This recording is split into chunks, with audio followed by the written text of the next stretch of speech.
keeps your face warm on a day like this when you're outside.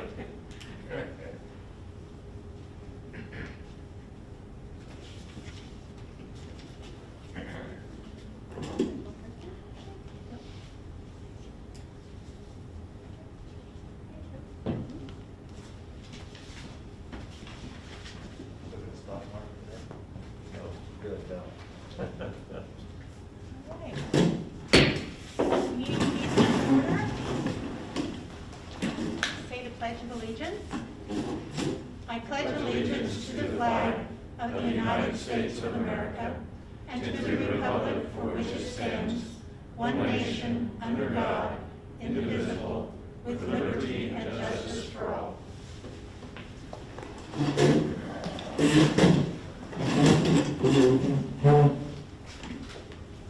All right.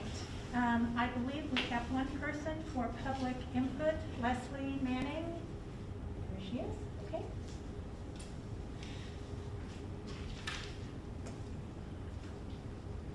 Hi. I am Leslie Manning. I am the reporter and editor for the Lindsborg News Record. And I appreciate the opportunity to come today and talk with you. And I would like to further discuss the decision the city of Lindsborg made to designate the city website as the official newspaper. So I watched the meeting in July where that came up, and it was the meeting when discussing the mask mandate. And at that point, it was talked about that we would have to wait 10 days because we couldn't publish it in that week's issue. And then that is where the idea came from, to change the official newspaper so that you could expediently publish ordinances such as this in times of emergency. And I appreciate the concern in that and the responsibility in that. Main Street Media has been working with a company called Column. It just changed its name on September 1st. Last year it was called E-Services. And it is a company that offers a digital format for municipalities to publish their legal notices expediently. And so with permission, I would like to pass out some information about this company. Pass it out for you, Leslie. Thank you.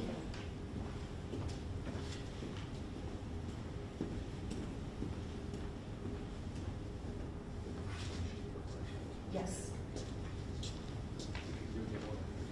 So right now, when a legal notice comes to the Lindsborg News Record, my understanding, and it is Andrea Evans that works at the front desk that facilitates the process of public notices, is that a Word document or a PDF is emailed to Andrea. Is that correct, Roxy? And then she processes that document if she has to retype it out or reformat it to fit a certain amount of space.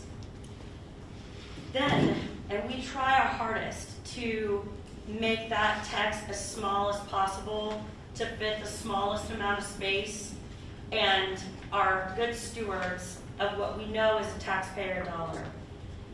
And the cost of every publication or every legal that is published in the Lindsborg News Record is based on a column inch. So what that means is that if you go over a column and you go up an inch, that amount of space is $8.50. So the bigger the legal is, the more space that it costs. So I received a phone call, and so I want to put this out there, that somebody had said that we charge a certain amount every time you run something. That is not the case. It is based on the public document. And so when it's a smaller ordinance, it takes up less space, and it costs the amount of space, the amount of that real estate that it occupies. So what has been distributed to you is based on a company out of Manhattan, Kansas. It is Jake Seaton started this a year ago because he saw the need for expedient publication of legal notices and wanted to give cities an opportunity to maintain that loyal partnership with their local newspaper and meet the need of moving things forward in an emergent pace. And what It will work very similarly, where Roxy will still have her Word document, but there will be a portal that she can then drop that Word document in, and the program itself will format the information that's dropped in there. It will immediately give Roxy a price of what that would be to run, which is what is in the newspaper. So it would still cost the newspaper price. And then Andrea, our front desk, is informed and she can respond with a confirmation. And then within minutes, that legal can populate in an online system. That online system would be connected to our website. And then we would publish the legal as well in the paper, but the ordinance would go into effect immediately upon being published on the virtual website or the virtual media form. Then the people who are reading the paper still have the opportunity to read it. It can be known that this is online, that it has gone into effect at this time, but it also gives you the opportunity to say, hey, this is something that has to happen right now. To publish through column, there is an additional 10% handling fee. So whatever the legal would cost to publish in the newspaper, it would be the 10% on top of that is what pays for the online publishing. However, as Jake looked at this situation, and I think this is a piece of where I come from too, that kind of scares me just a little bit, is that the precedence that Lindsborg, Kansas makes in deciding whether or not your website can be your official newspaper is something that other cities will look to. And how will that, A, impact newspapers, but B, impact the relationship between government and journalists who a part of that job is to be watching and be monitoring and then be giving people the information that you're deciding on. And so if other cities do this, we might have a problem. So Jake Seaton sees that problem. His dad ran the Manhattan Mercury. His grandpa ran the Manhattan Mercury. He wants to give Lindsborg a year to try this product for free to see if it is something that works for you. Was there an extra? Oh, yes, I'm sorry. Thank you.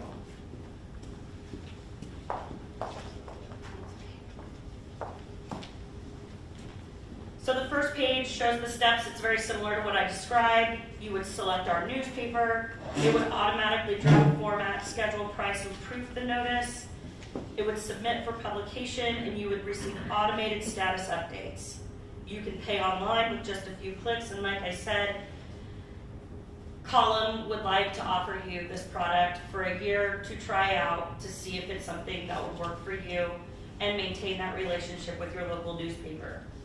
It would also give you an opportunity to manage your affidavits and proof of publication in a central repository. So on the second page, there are some benefits. So this allows you to place your notices in a timely manner. And you'll also have everything stored in one place. It also expands your reach. So through this online format, it will not only be subscribers that would be able to access it, but it would be available on our website that anyone would be able to access it. And it keeps you ahead of the curve. Right now, Jake Seaton presented at the Kansas Press Association, which the Kansas Press Association supports this product. The Colorado Press Association supports this product. The Florida Press Association supports this product, and those are just 3 from 1 year in being in existence. My understanding is the Washington Post just picked up on this product based on what was presented during the Kansas Press Association conference 2 weeks ago. So there are a few testimonies down there at the bottom of page 2, and then on the back page it says, the beauty of this is that Main Street Media started this last year, and they rolled it with 3 of the newspapers of the many that are owned by Main Street Media. And so the kinks have been worked out. we understand how to work this product, we know how to answer the questions that will come up with this product, and we can start this rolling as soon as you give the word go. And then the special offer is there on the back page. They do have a website, you can check out their blog. They're newspaper people, so they have an opinion and are decent at communicating it. And then there's a support system in place through Column as well as through Main Street Media and the Lindsborg News Record. That, I think I have a lot written down, but I feel like this covers it.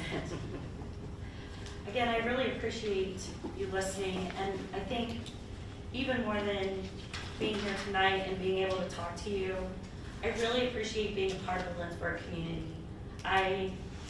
I really enjoy the stories that I get to tell. I really enjoy watching your city council meetings.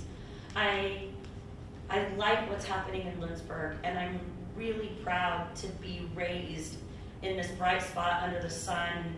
Even though it was 7 miles out of town, Lindsborg was always a central location for our family, and I think a lot of you. So thank you very much for your time. Thank you very much, Lindsay.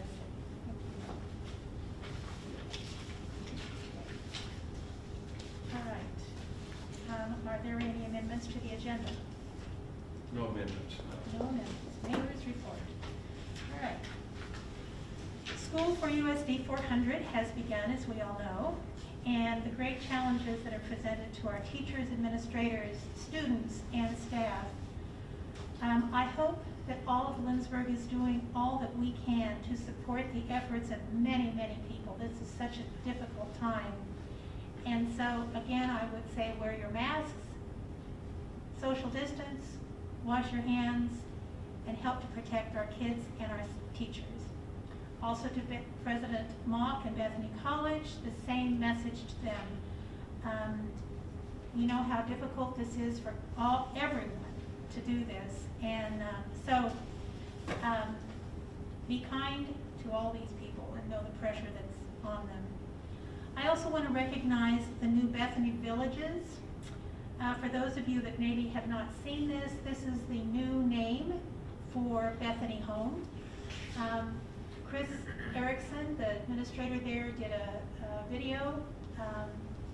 The assisted living is now going to be called Sunflower something. I can't remember this thing. Anyway, and but anyway, it's a whole new look, new concept for Bethany Home. It's very exciting, and again, it certainly fits in with the way that Lindsborg is progressing. Want to remind everyone our next council meeting is the 21st of September, but also on September 28th, we have a work session that will be meeting with Shockey.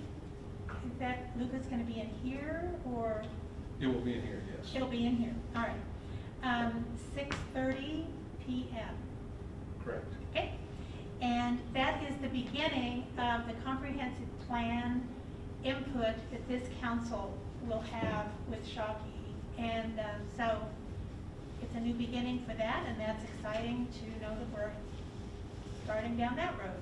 So lots of good things are happening here in Lindsborg. All right, do I hear a motion to approve the consent agenda? So moved. Is there a second? Second. Moved and seconded. Roxy? Rebecca? Yes. Blaine? Yes. Rick? Yes. Kirsten? Yes. Ed? Yes. Mark? Yep. Consent agenda is approved. There is an EMS appointment in High Chief. Good evening. I'm here to request the acceptance of a new member to our volunteer ambulance service. The new member is Alexandra Cohen. She currently works as a CNA for the Lindsborg Community Hospital, and she's enrolled at pre-med at Bethany College. She's excited to be a volunteer with our EMT program and wants to volunteer for our service. So I'm looking for your acceptance of Okay, her as a... motion to approve Alexandra Kane. All right. So moved. Second? Second. Moved and seconded to appoint Alexandra Kane the EMS. All those in favor say aye. Aye. Those opposed? Please welcome her. Well, thank you. Thank you. Planning and zoning? Nothing for planning and zoning. Okay, old business? No old No old business. business. Next item, civil rights and fair housing policy, Lucas. Before you is a civil rights and fair housing policy that will need to be adopted in order to participate in the CDBG CD grant program.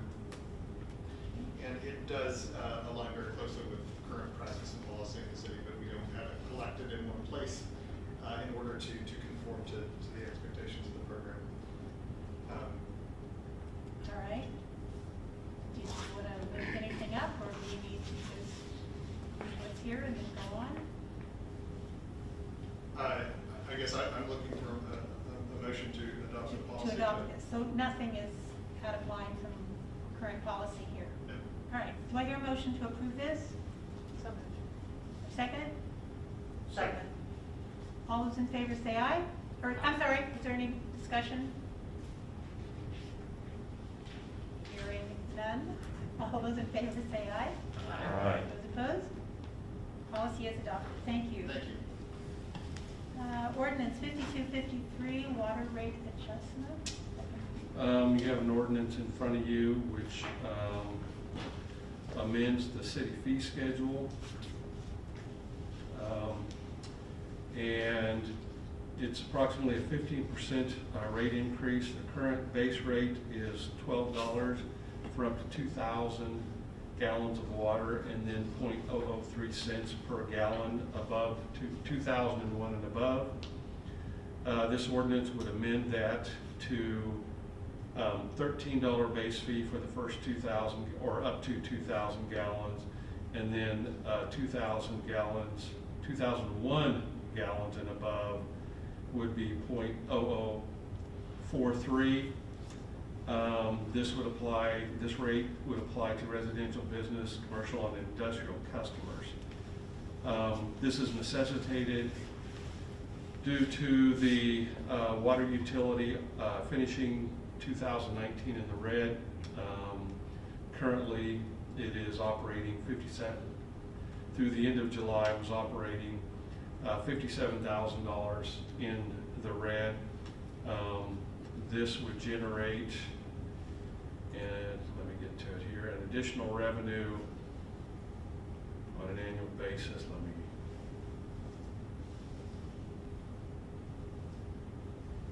Of $79,832.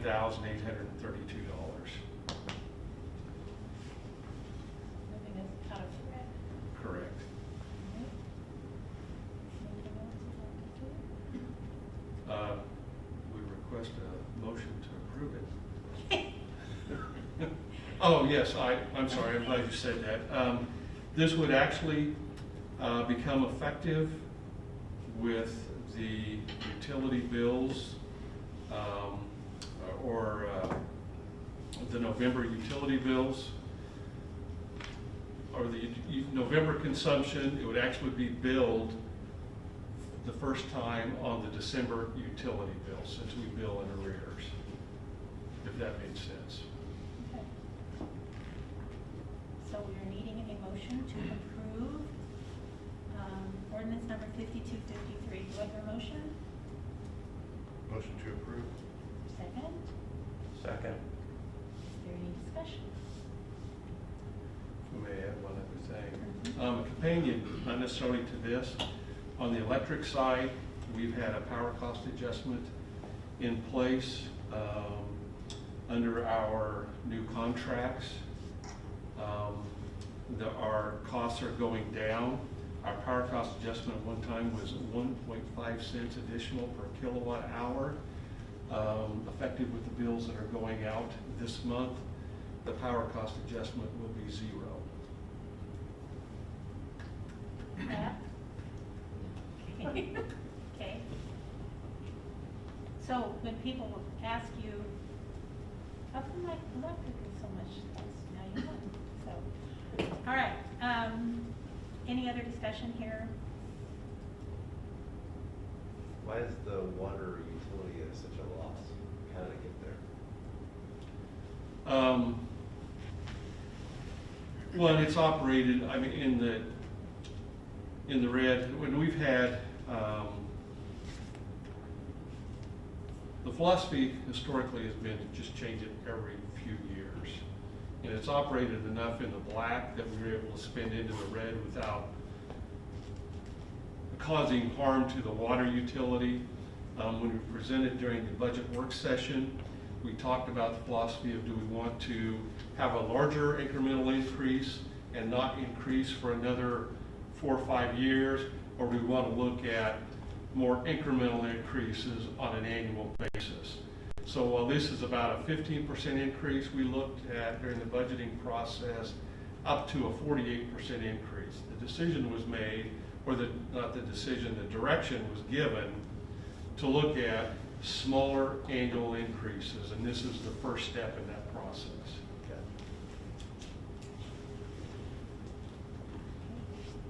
Any other discussion? Hearing none? Mark, Yes. Ed, Yes. Kirsten, Yes. Rick, Yes. Ryan, Yes. Rebecca. Yes. Motion carries. Ordinance number 5253. Number C, Rural Water District number 6, rate adjustment. The city of Lindsborg wholesales water to the McPherson County Rural Water District number 6. There's a 25-year agreement that began in 2002 to wholesale that water. Under the agreement, we may increase the rate to the water district in proportion to what the rate increase is to the retail customers in the city of Lindsborg. That rate increase to the retail customers is 15%. The rate increase to the rural water district is also to help offset our cost of production, and recommending a 15% increase to the rural water district from $1.20 per 100 gallons to $1.38 should be per 100 gallons. I'm sorry, $1.20 per thousand to $1.38 per thousand. Okay, so that is the motion. Do I hear a motion to approve this? Motion to approve. Second? Second. All right. Any discussion on this?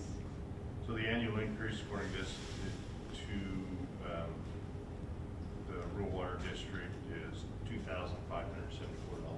Correct. So pretty minimal.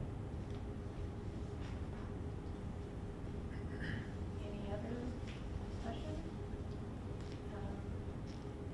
All those in favor say aye. Aye. Okay. All those opposed, good morning. Those opposed? Hearing none, motion carries. Bethany College, water rate adjustment. The city wholesales irrigation water, and by that I mean it's non-potable water, it's not chlorinated or anything. For irrigation purposes, it's used on ball fields and also campus grounds. This is a 10-year agreement that was entered in 2014. It has the same clause similar to the rural water district that we can increase the price based upon the cost of the water utility at the same rate or the same percentage increase as it's provided to the retail customers of the city. Under the recommended change of 15%, that would change the rate from $1.10 per thousand gallons to $1.27 per thousand gallons. And again, on both the rural water district and to Bethany College, this would be effective with November's consumption.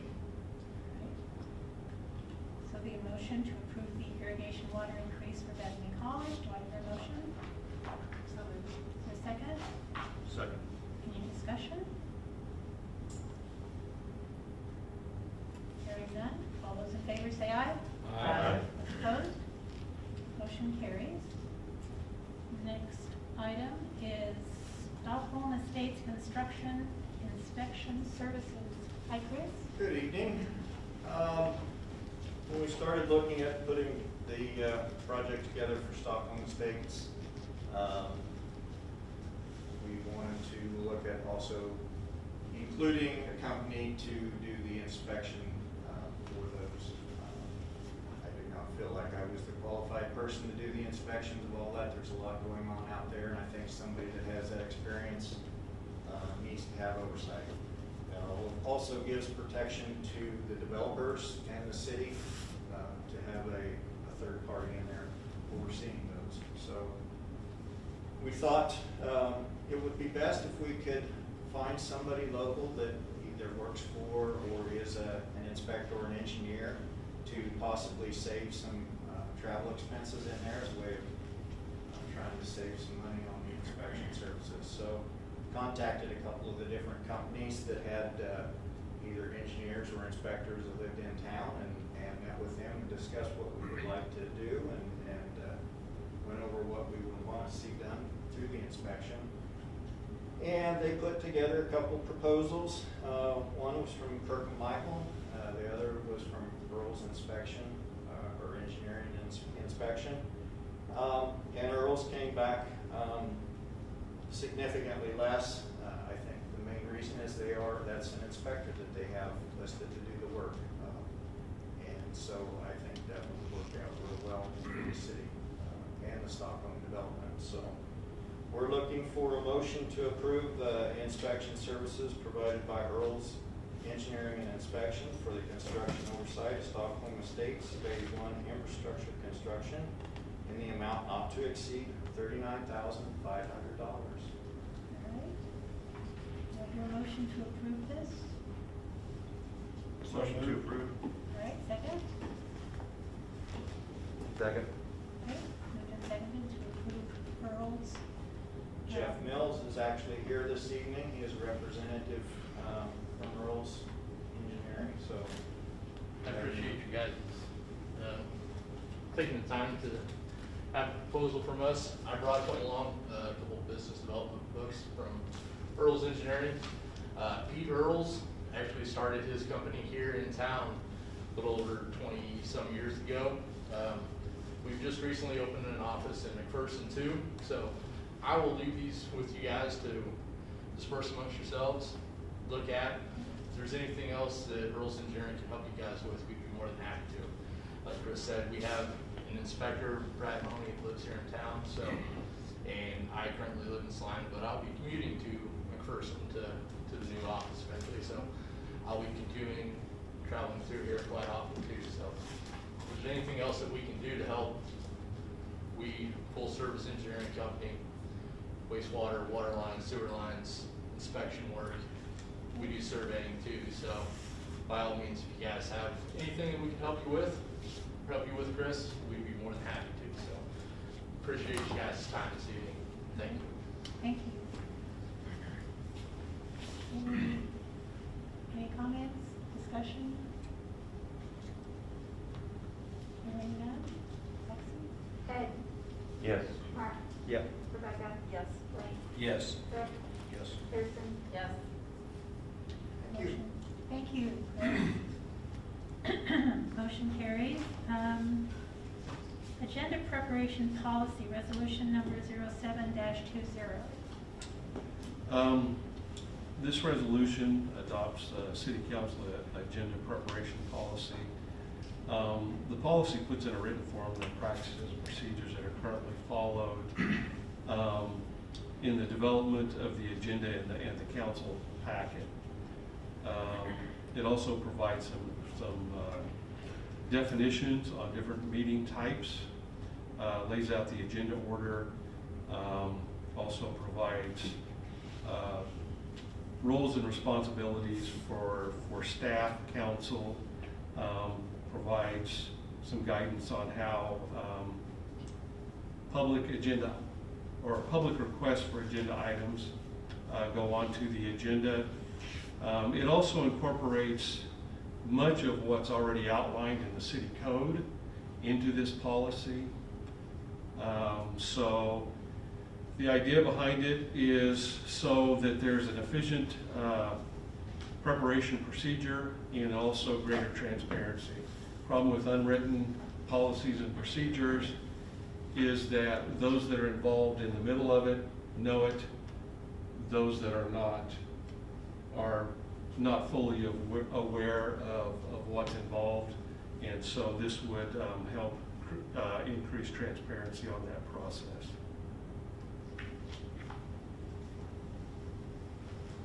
And this is now coming before us because why? Recent request to have items placed on the agenda at a late time in the process of agenda preparation. Most of the time when things go on the agenda, there's considerable work before it even, I mean, I can tell you right now, we're already talking about when I say we, I'm talking staff, department heads, talking about what's going on the agenda in October.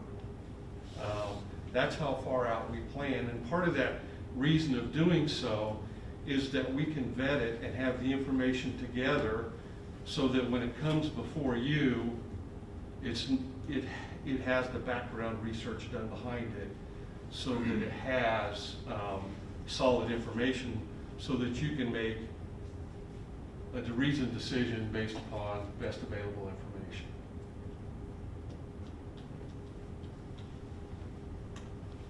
Okay, yes, what are we gonna do? We're gonna adopt a resolution.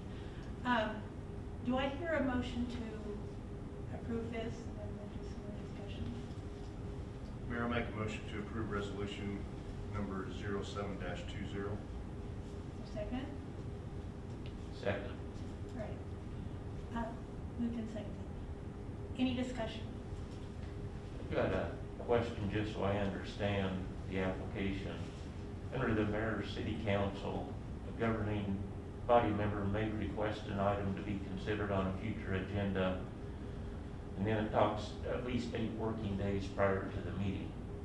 So at the meeting where we, in the other, brought up the point of amending the mask ordinance, is that something that does not fit into this 8 days, or should that? Well, be in that submitted? particular definition, that's correct. There also allows within this for emergency agenda items, which could be an exception.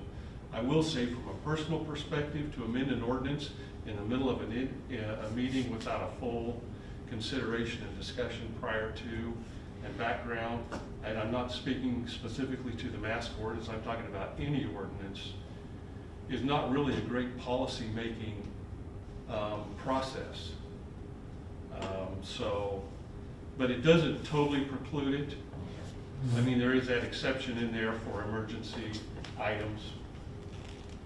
And because how do you define emergency? Well, That that's- varies across the board. It's a policy, it's not an ordinance, and you are the policy-making body, so some of that interpretation is left up to you. Okay. I know some council members have expressed concern about when do we get to talk? When do we get to discuss something? Where does that happen? And the policy and procedures for this council, I don't know how many years ago this changed, but we used to have what we called committee meetings, and they were at 6:30 in the morning. And there were 4 committees of the city. And 4 council members were assigned to 2 committees, and you would meet, like, say, on a Tuesday and a Thursday.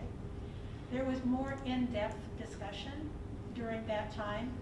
Very often, something would come out of that meeting and telling staff, okay, let's put this on the agenda. Let's have this a more fully discussed, because there were 4 council members that weren't a part of the discussion.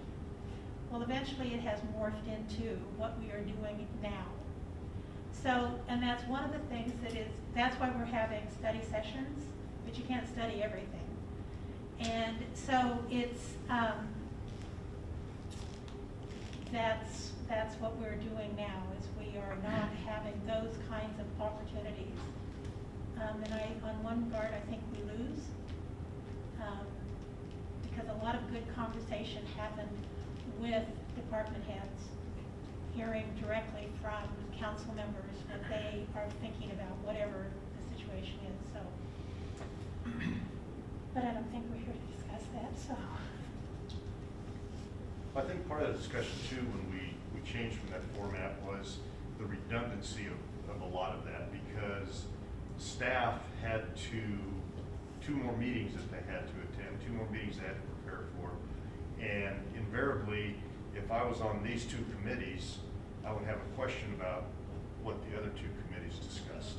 So it just, I think it was it was informative, but it was also cumbersome, I think, for staff to have to prepare for that many more meetings.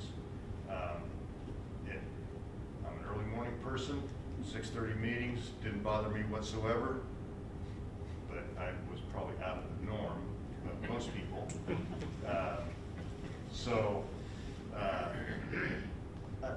And I'll be honest, I kind of reluctantly voted in favor to go to what we're doing now, because I did get a lot out of those.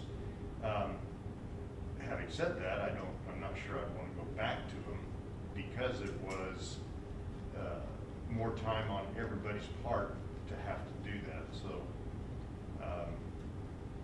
the study sessions we have now, I think are helpful. One time too, we had department heads just give a brief rundown of what maybe was going on in their particular departments, and maybe we can get back to that just a little bit during a study session, just to hear from, especially if there's something important going on with that particular department, kind of get an update and have council be able to ask a few more questions. Well, and the Friday memo that we all get, I think is an effort to explain to everyone what's been going on in the various departments that previous week. And I think by and large, those are pretty informative. And and going back to what the early morning meetings, very often you would have somebody from the community come to that meeting and just be there as a resource to say, this is why we are here. One of the issues that I remember we went through a lot was an issue that we're going to be talking about now, about Cow Creek. And we had various people come early in the morning and say, I live next to this, and this is what I want you to do, and that kind of thing. And we heard from our public very, very much. So that was a good thing. That was a good thing to think about that. So, any other discussion here? Well, as it relates to other, I appreciate Leslie coming tonight and talking about the situation with the Lindsborg record. And I was at the meeting where we made the decision, or at least I voted for changing what we had done for years in making the Lindsborg News Record the official publication. And so while it surprised me that we were making that move, I understood why, based on the information we were provided with timeliness and being able to expedite some of those publications. So my question is now, how do we revisit that, or can we revisit that? Is that something we need to, for me, I would like to discuss it again if that's something we can put on an agenda, or do we talk about it in a study session, or... Did you see the form here? Did you see that? Well, just one City thing. Council agenda request form? Okay. Okay. I did not. Resolution and then We haven't voted Okay, on you want to it. go back to that? Okay. Yeah, and then I'll explain it. All right. Let's go back to the resolution 07-20. I think we had a motion and a second. We had some discussion. Roxy? Britt, Yes. Pearson, Yes. Ed, Yes. Mark, Yes. Rebecca, Yes. Blaine. Yes. Okay, motion carries. Yeah, and I'm sorry, when you said other, I was, I jumped ahead You thought I too. really meant that? Yes, I'm sorry. And Blaine, to address your question, that particular ordinance was a charter ordinance, which basically, or not basically, it allows you to charter out of state statute. And because you're chartering out of state statute, there's a separate set of guidelines or regulations that surround it and how it becomes effective. It allows for a petition to be submitted to city council for a referendum. And there's 60 days from the time it's published the second time for that petition to come before city council. If one doesn't come before city council on the 61st day, theoretically it becomes effective, but practically city council still has to adopt a resolution to make it become effective. So that's one way to not follow through, or to follow through.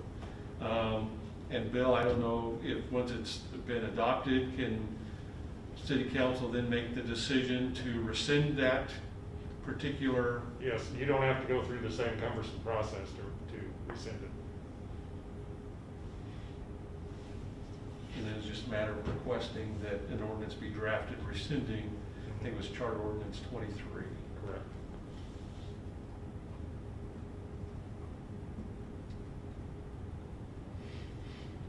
Okay, any other discussion on this? Are there any others? I have a question. The mandatory mask ordinance expires on October 5th, if I remember correctly. Are you wanting to, it will need to be on the next agenda if you want to consider extending it. Considering our percentage rate is the highest it's been, I think yes.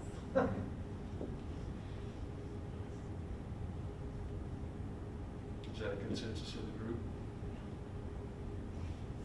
I think we need to either more communication. I got some feedback from a business that people were just coming in to the business without masks on. And so it was a lot of work because they kept, you need to come out. You guys know there's a rule that you have to have.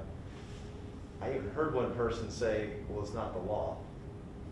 Kind of is, isn't it? Well, city ordinance is Of law. course it is. So I Just think we because can be a it's a little city more. ordinance doesn't make it less than law. Correct. And it was actually said, I heard the person say, well, it's not the law. And I was like, well, yeah, it is. I mean, I can speak for it because I voted on it. So I think the business owner was, it wasn't a business owner, it was an employee, was just, frustrated because people were in there and then somebody walks in without a mask and it's like they're having to patrol it. And I think maybe we can be, I don't know how we do that, or more communication, or, maybe somebody needs to get a ticket.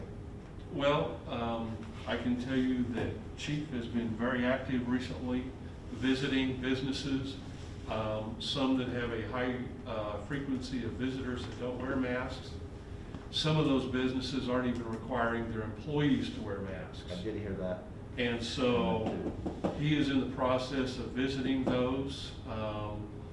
And for those that are not willing, and part of that education process is, as a business owner or business manager, is if you're not going to make your employees wear masks, we can cite you also in your business for not enforcing that piece of it. If you, and encourage your patrons to wear masks, that it is an ordinance, and tell them. At the same time, it's not a matter of, you're not going to get in a fight with or an argument with a customer that comes in that just absolutely refuses to wear one. I think most people, when I say confronted, are addressed that, you need to wear a mask, will do it. It's just a matter of putting that in front of them. So I know Chief has been spending much of his time, probably over the last week, doing just that and continuing on this week on some of that education and enforcement. So I guess the question I have is, I went into a business and none of the staff were wearing masks. And so I asked if they knew there was an ordinance to wear masks, and one person said, I have a doctor's note, and I said, do you have it? And they said, yes, and pulled it out. So it didn't look very official to me, but I was like, I don't really know what we're supposed to do in this instance. So then I asked the other person, and they said, I left mine at home. So what should we do for following up on that, or what do we do in that instance? You know, in that particular instance, whether, I'm not sure you have the expertise to, and I don't mean. No, I don't this know, that's derogatorily, why I but was the like- expertise to say that's an official or an unofficial no. If someone says this Which is is the why doctor's I'm not note, thinking yeah. about it. Then if they have a note that says they don't have to wear one, then you have to trust that they're being honest with you. Which is what I did, Yeah. but I still have many questions about it. Well, because especially when I think if you ask most physicians, they recommend, I mean, very rarely should that apply. I mean, I believe the note said this person has a stuffy nose and shouldn't wear a mask. So, which did not seem very official to me, but. I don't think stuffy nose is on the list, is it? Which is why I was questioning it, but. I mean, I think it's even just bigger signs. Like, it is a little surprising that people are shocked by this, because I swear everywhere I go outside of Lindsborg, you gotta wear a mask, and everybody's wearing one. It just seems shocking that we're like in this bubble, and we think that we're different. I mean, it just. Well, there was one corporation that the regional office made contact after Chief's visit and said, you know what, if your people aren't gonna wear masks, then we will also take it or send to the city prosecutor that you're not requiring your people to wear masks and to enforce the mask ordinance. That as an organization, you can be ticketed, and we'll send that to the city prosecutor for consideration. And that kind of changes thought processes and attitudes. Don't want to do it that way. No, I'd much I know. rather have people say, you're right, it's a public health issue. It's well, the other thing that I'm curious about, I mean, I don't want to make this, I mean, I don't know, I don't want to be overly, but the other way I can, express my preferences is I would like to know these places that are not voluntarily complying, so that I can not patronize them. Because I haven't been back to this place. that's as an individual consumer, aside from being a city council person, that's something that I can, and so I guess, long story short, is this going to be part of the, can we make that part of the police blotter type thing, or is there I mean, I don't know. I think you're getting into a really, really touchy area. Well, that's what I'm asking, I don't. I don't think you want to go down that road. Okay. Well, then I'd like to, after this meeting, know where he would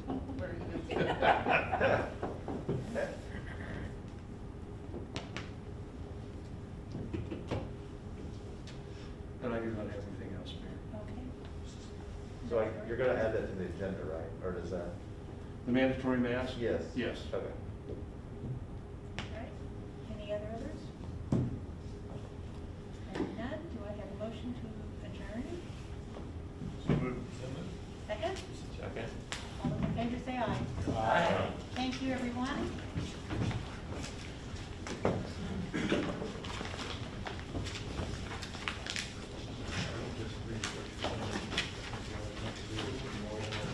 Yeah. Yeah, but I want to, and I can, sorry, I heard it on my, I want to go to, yeah, I want to ask. You come out today? You know, do you think? I haven't read it. I just said. It is much. Shocking. Just before we sign what's finished rather than the one you're gonna have to ask. Right now, during this meeting, this is Oh, probably okay. the longest. Oh, yeah. And other people are different. So they don't If care them. I go to Scott's, lights, whatever it is, okay, go and do my shop, I'm in there 5 minutes, I gotta ask them, do I like it? No, but it's 5 minutes. I know. And I just think it's super fun. People in the doctor's credit was really good. How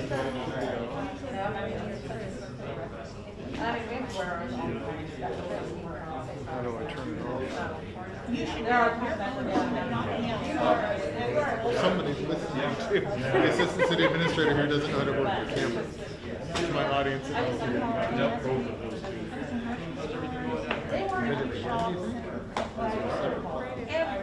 Mm-hmm. I mean, maybe I saw one people, which I'm pretty sure is 5 or 6 I really haven't seen a lot. I forgot.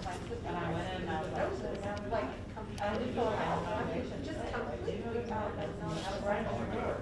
Oh, you understand? Like, Lucas says, I'm not sure what he can do. section.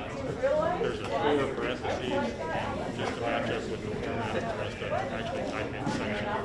So I think that got Just turn to the Thank you, Bill. on the power strip,